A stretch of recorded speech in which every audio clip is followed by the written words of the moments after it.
Salutare lumea, sunt MSnowcat. Astăzi vă voi arăta cum să instalați Counter-Strike Global Offensive în calculator.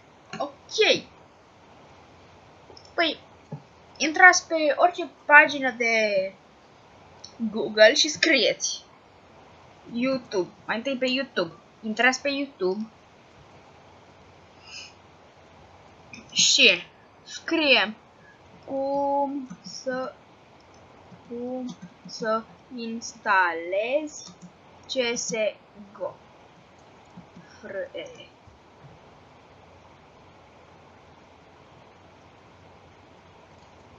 Dăm pe nu știu, m-am mai uitat eu.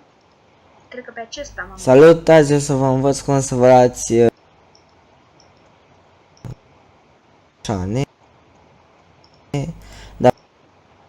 repede. Dacă nu știți, dați click dreapta pe iconiță și apare acolo site-ul care mi se pare foarte bun la... Da, de aici? De aici. Cum dăm aici? Download. Eu, fiindcă l-am downloadat, nu-l mai downloadez o dată. Și, în acest timp, intrați unde l-ați downloadat. Unde pe aici? Intrați în setup. Și frumos dăm aici. Ok.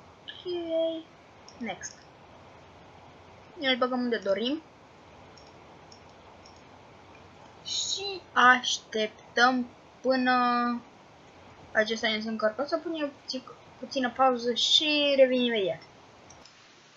Da, acum observăm că mai are foarte puțin, deci am așteptat în jur de, nu știu, 15 minute. Da, nu este așa de greu să le instalați.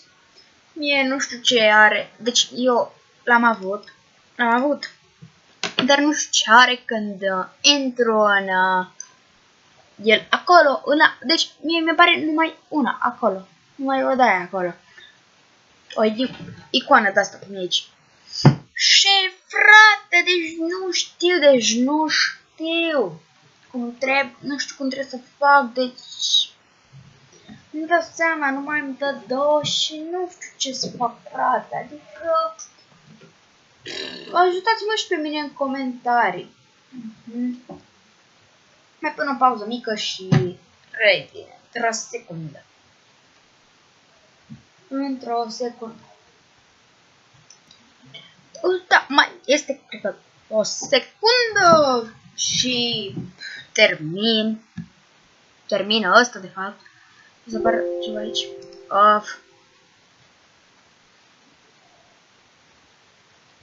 Un puțină pauză.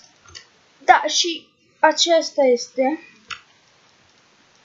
Și mie nu știu ce are, deci nu merge aici. Dau yes. Și aici error. Dar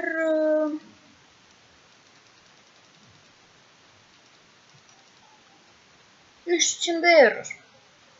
Bine, voi nu se vă arată așa. Mie mi-arată așa. Da. Acesta a fost episodul de cum se instală Counter-Strike.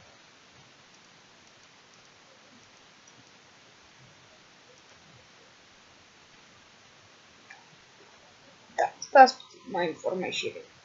Da, nu m-am informat, dar în legătură cu asta este bine downloadarea, doar mie deoarece, nu știu, cred că mi-a oprit, cred că trebuie să ne presăm, dar nu-i bani. Ok, acesta a fost videoclipul de azi. Eu sunt MSnowcat, chiar nu ne vedem.